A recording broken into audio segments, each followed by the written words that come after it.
What is up, everybody? Logan coming at you guys with another video today, and I'm joined with Vance Lorn, and Vance has a channel. I'm going to link that down and below at the end of this one for you guys to check out. You'll find it down in the description.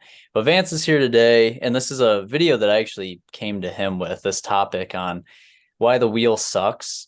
And I don't say that from like a standpoint of like my own personal experience. Like I had a decent time running the wheel, but I actually think, and we're going to show you guys here, why credit spreads outperform the wheel, not only from a risk to reward standpoint, but also an ROI standpoint at the end of the day, because you have to do a lot of weighting in the wheel. And then you also have to take on shares at some point, or they get called away at some point too, which will really hinder your performance.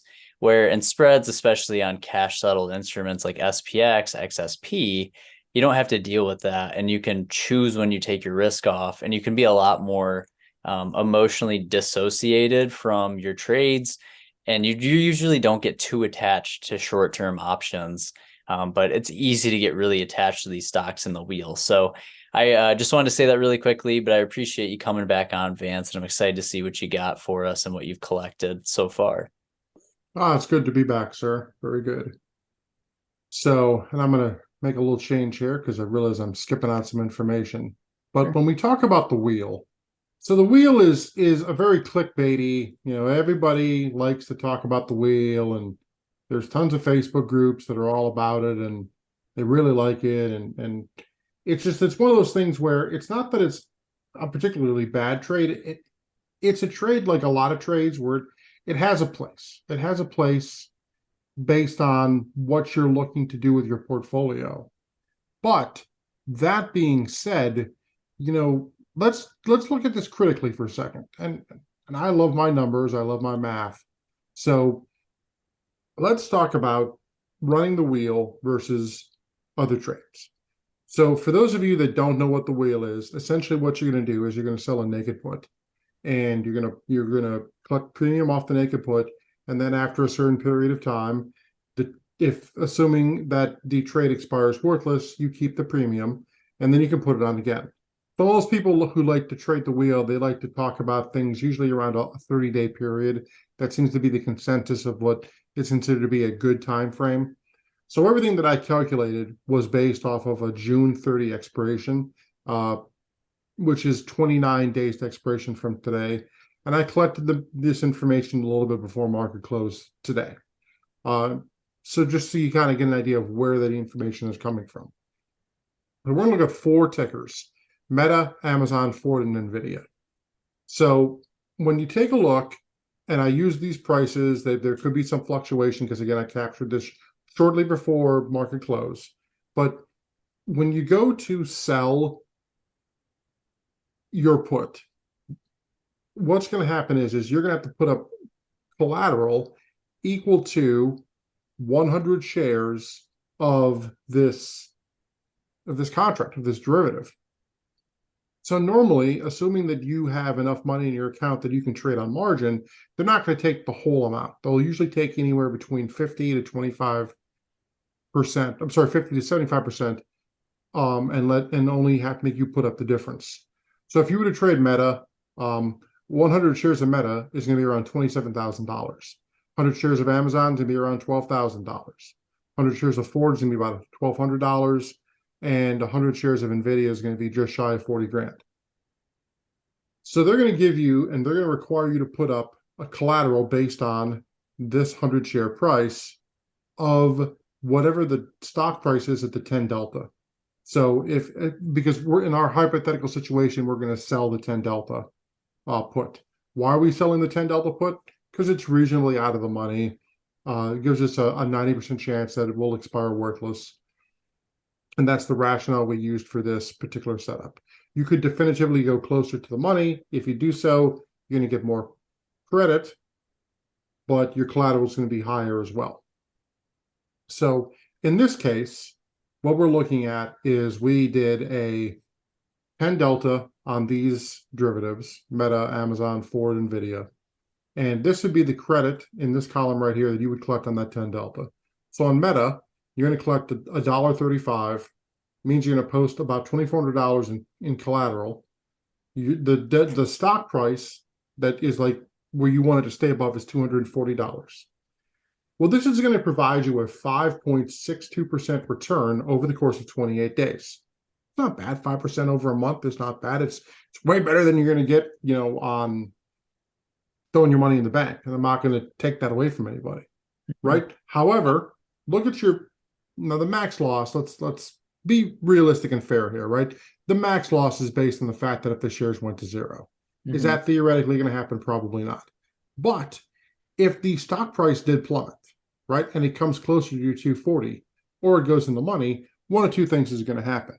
You're either going to close out of this put and you're going to buy it back for a loss because the put is either now in the money or a lot closer to in the money than when you sold it, or you're going to take assignment, and you're going to take assignment on these shares. And we're going to get into this in a second as to why that's a bad thing or potentially a bad thing, right? So this is just going to go over, the different derivatives here, and I'm not going to bore you with walking you through all of them. The key thing to look at, though, is the max ROI on all of them. For this 10 delta trade, a 5.62% for Meta, 5.13 for Amazon, an abysmal 2.87 for Ford, and a pretty high 8.8% on NVIDIA. But let's come over here and do the exact same trade on SPX. We're going to do a 10-point wide put credit spread. You would take in $1.15 credit. You would have to throw up $1,300, almost $1,400 in collateral. Your max ROI is 8.36%. But here's the kicker. Even if this thing expires in the money, it goes completely south. You're only out $885. That's because you have $1,000 max collateral. This isn't right. This Yeah, I was going to say that I was this looking is at 885. That number is not even right. So when we fix that, like, wait a second. it actually the max ROI is almost 13%. Yeah. So you can see definitively that by doing the exact same trade with a put credit spread, you post less money, you have less max risk, and you have honestly the best risk to reward that's out there. So there's very few conditions where running the wheel as an income-based strategy makes any sense whatsoever. Now, there are a few, but there's some really big pitfalls with the wheel, which we need to go over. So the first thing against the wheel, and this goes for selling a credit spread, put credit spread is too, right? But you don't own the stock. When you sell that initial put, so when you go over here and you sell this Meta put, right? And Meta's at 272 today. You sell this Meta put at the 240, you're going to collect $1.35 in credit, which is all well and good. That's great. If the trade expires worthless, you make your 5% on the trade. The problem is you don't own any shares. You at no point you own any shares. So if Meta were to take off, if Meta were to go up, like NVIDIA did the past week and a half, right? You gain nothing from this push up. Basically, your trade just goes to worthless sooner. That's all that happens. The most you can ever get on the wheel in the first part, the selling the put part, is this credit, is this value here. It's the most you can ever get. So when you sell that initial put, realistically, what you want to have happen is you want the price to either stay the same or drop a little bit. So at least you don't feel bad that you sold a put and you didn't make any money, right? Mm-hmm. So now the other thing that can happen that can go horribly wrong is the price of this. It doesn't just go down, but it tanks and it blows past your stock where your put price is at. Because when you sell this put at $240, if Meta drops all the way down to, let's say, $200, you're going to be forced. And remember, for those of you that don't know, and for those of you who do know, I'll remind you, when you sell a contract, you have no control. All you can do is buy to close. The person who has all the control in the contract is the person who bought it. They can execute that contract whenever they want. They can execute it in the money. They can execute it out of the money. I don't know why you'd execute it out of the money, but it's been known to happen sometimes, especially when dividends or whatnot are coming up to get paid, or splits. People will execute ahead of time because it's cost advantageous to them. So if the price of Meta were to tank and go down to like $225, let's say there's an overnight gap on some bad news, you could be executed on with 10 days left in the contract, and you don't even have a chance to get out of it.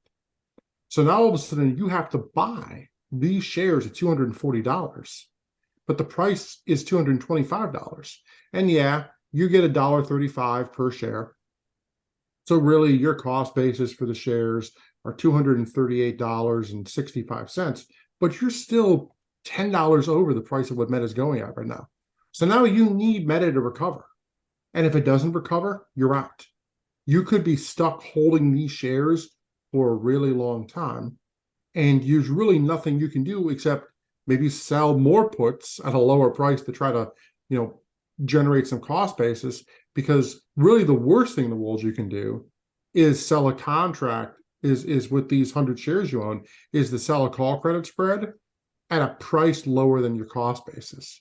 Because then if you lose on the other way, your shares get called away, you have a net losing position. So that's really the second bad thing that can happen. So the third one is, let's say you either got assigned shares or you just bought 100 shares of Meta or any of these other, any other derivative that's out there. So now all of a sudden you have 100 shares, you sell a call. Well, now let's say you sell the call and you're selling the $300 call, which is a nice 10% gain on Meta. There's nothing wrong with that.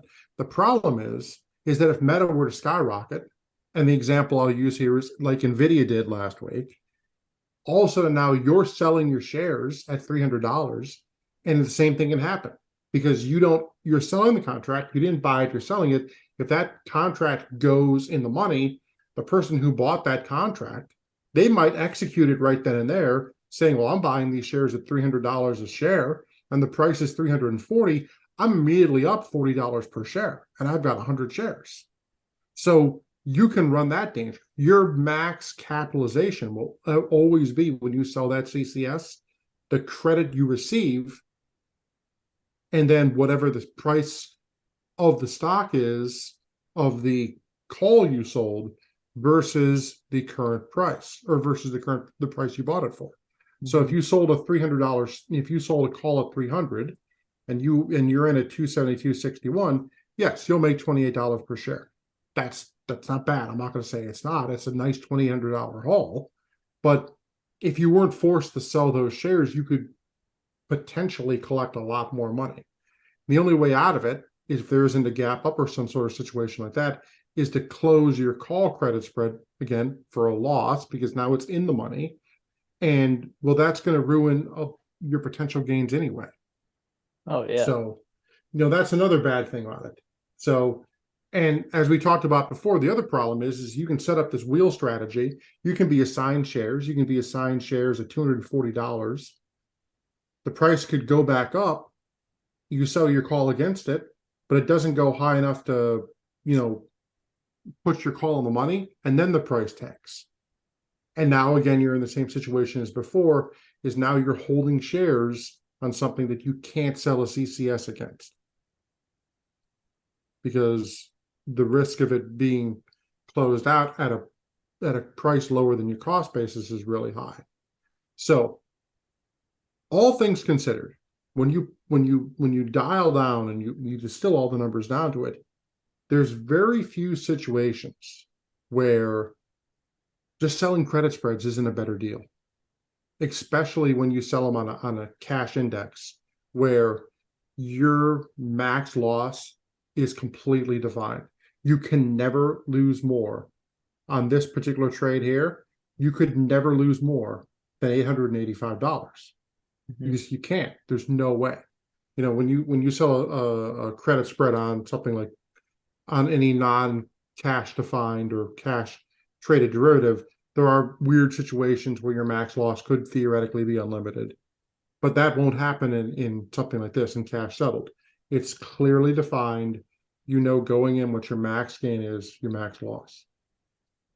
Yeah, and that's one thing that I appreciate you touching on really quickly. And I will share one of my experiences. I used to wheel Carnival Cruise Line back in 2021.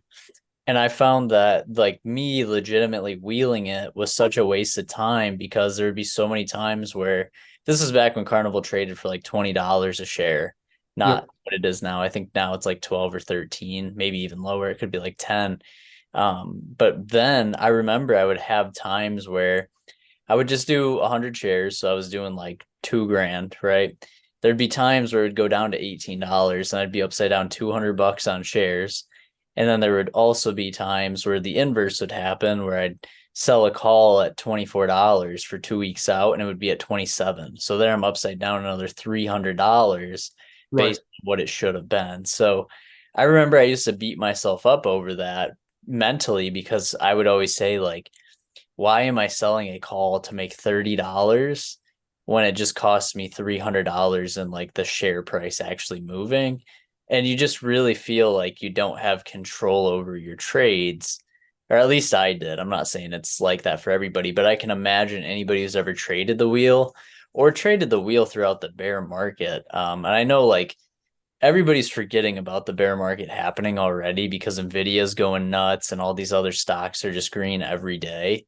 But those type of markets where Amazon loses half of its value, if you're wheeling, then like say goodbye to half of your collateral that you put at risk at that moment, if unless you can emotionally handle sitting in that, and it still hasn't come close to fully even recovering from to where it was. So I think that's another really interesting thing to put out there. It's really Absolutely. important if you're going to do it on stocks that it makes sense to. But like you said, Vance out of the gate was like you're getting 2.8% on Ford. Like it's a $12 stock. Like that stock can go down to $4 or $5. It's done it before. Not saying it's going to do it in the next month, but you know, you feel kind of silly selling a 10.5 stock price to get 2.8% when you Right. could just be doing credit spreads and actually legitimately having defined, like fully defined risk to where like worst case scenario, you lose your 885 per contract and not all the shares, the baggage of holding them and trying to sell against them to like lower your cost basis. So yeah, I Right. just want to say that really quickly, but you can continue back on Yeah, and what and you're and saying.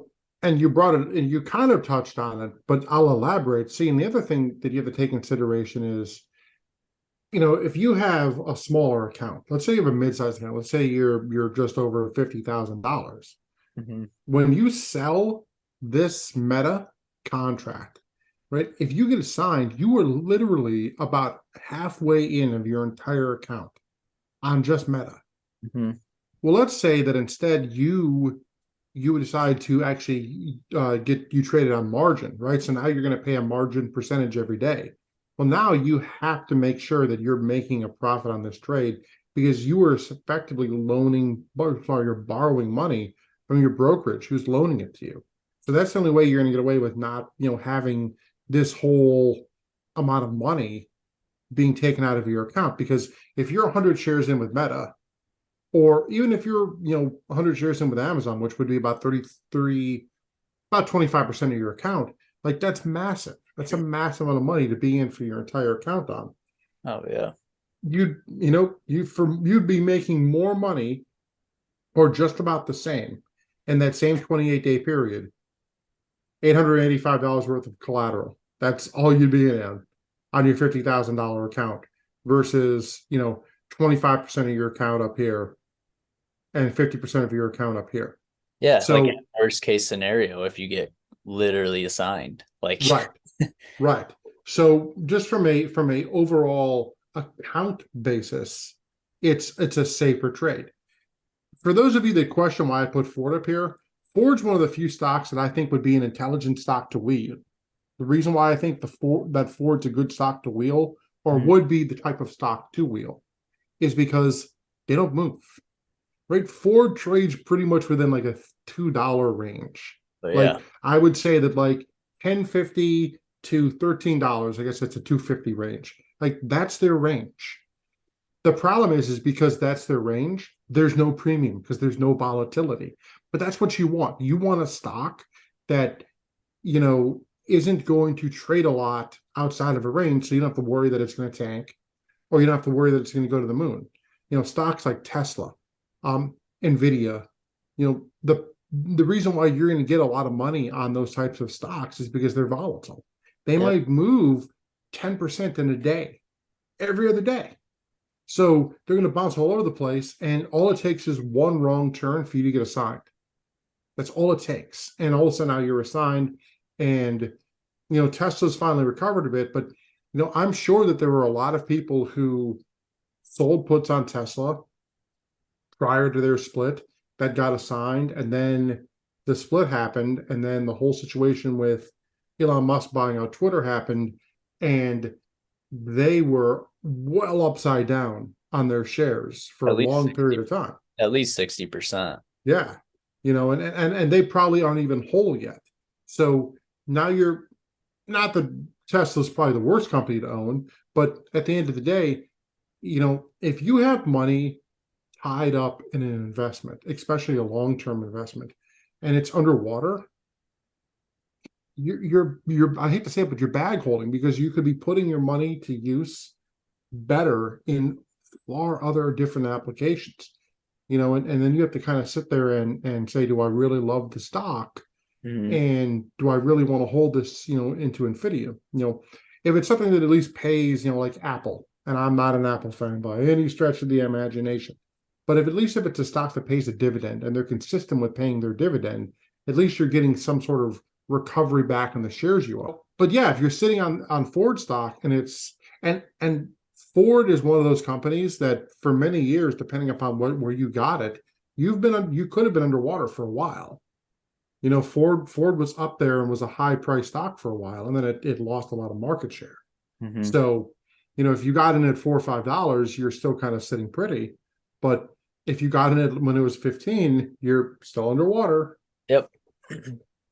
Yeah, no, I appreciate all the work you put into this video, Vance. Is that everything you wanted to touch on today? I think so. Cool. Well, I appreciate you guys making it this far, and hopefully we've kind of steered anybody away from like who's maybe new to options. I think this video would be very helpful for, or somebody who's always been confused on why they're doing what they're doing. And I think that's one thing as you become more like detailed with your life and especially your financial decisions, because I feel like you have to be detailed to be really good at it. And like focus on what you're actually doing instead of just, oh, my buddy said do the wheel, so I'm doing the wheel. So hopefully like everybody watching this can kind of sit and think on why it may or may not be something for them. I just know for my personal like sake of trading, I always find myself to do the best on, credit spreads, and picking the right direction as often as possible definitely helps out with that. So, trading the wheel is almost like trying to fight a condor that's gone against you, where you're like, oh, I don't want it to go too high, but I don't want it to go too low at the same time. So we just wanted to kind of clarify and show you guys why the S&P is credit spreads on the S&P is still probably the better idea. But that's going to be everything for us in this video. We appreciate everybody who's made it this far. Like I said, you guys can check out Vance's channel down below in the description. If you guys have made it this far, leave a like, comment, and subscribe. And yeah, we will see you guys in the next video. Take care.